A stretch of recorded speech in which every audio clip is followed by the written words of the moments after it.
Guys, dumating na yung aking Shopee TikTok na order ko. Napanood ko lang sa TikTok. Ito yung balot ng cord ng charger. Dahil sira na siya, meron pa dito. Ito guys, para hindi masyado siyang mayupi, para pag automatic na siyang na iikot at steady lang, para hindi talaga siya totally masira. So yun guys, ibabalot na natin siya ng hanggang dulo. So tiyagaan lang din paano.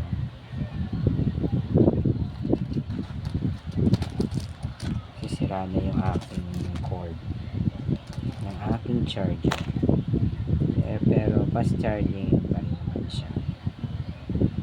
Kaysa naman bumili ako ng charger mahal, nasa 600. Ito tiyagagan, gumagana pa naman, at bukod sa gumagana, fast charging pa. Pag bumili ka kasi ng local na charger, matagal na, may tendency pang uminit at tumutok. Yun yung ating kinakatakutan, na pumutok yung charger. Binalutan ko rin siya ng scotch tape para mas lalo siyang matibay at hindi agad siya karoon ng lamat. Ganda rin naman siya para hindi talaga naman na sira. Tsaga-tsaga lang, medyo maano siya pag-ikot, matagal.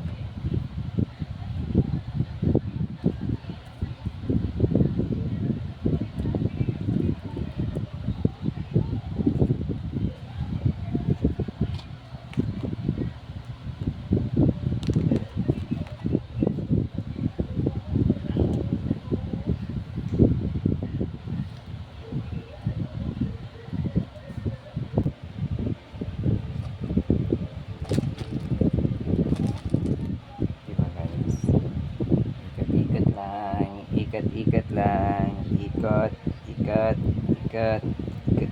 lang.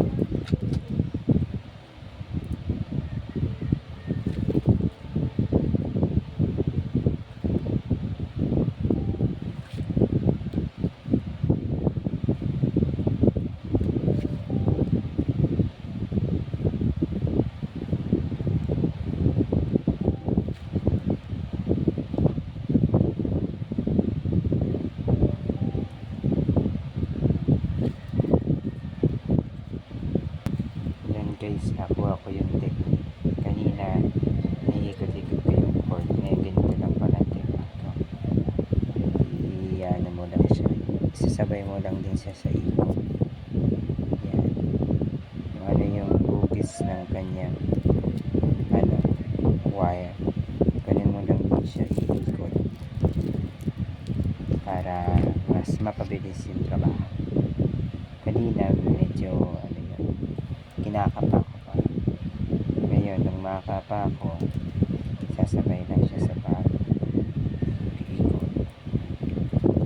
So, mas mabilis na yung trabaho. Kanina, medyo mahirap. Kasi, iniikot ko pa doon sa wire. Ngayon, yung wire na mismo, iniikot ko para mas mabilis.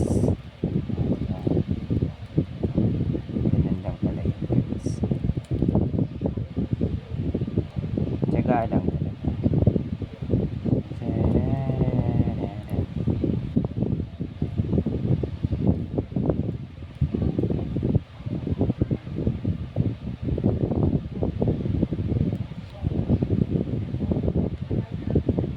Shout out po sa mga laging nagla-like and share at nanonood ng aking videos. Hindi ko po kayo may isa-isa. Shoutout po at maraming salamat sa inyong suporta sa aking pong mga vlog.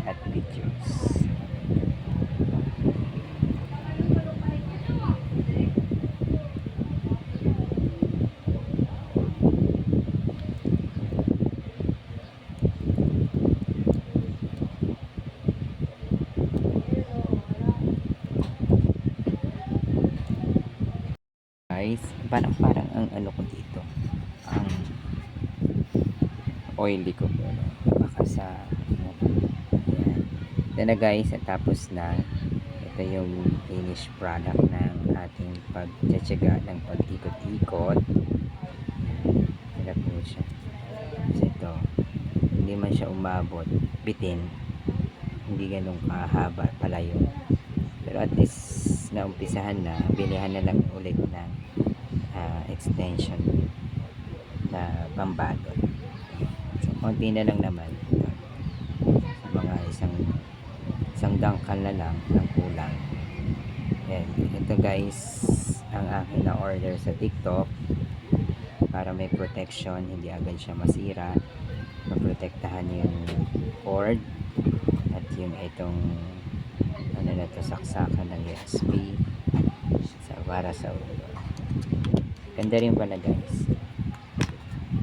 So, bili na guys para doon sa mga sira na pero magagamit pa, at lalo kung fast charger, huwag nyo itapon. Gawa nyo ng paraan para makatipid at hindi magastos. Guys, thank you guys for watching. Please subscribe my YouTube channel, Brother Noah Vlog, at my Facebook account, Noah Atibagos Lamboho, at sa second account ko, Noah A. Lamboho, at sa TikTok naman po, Noah Atibagos Lambo. Thank you guys for watching.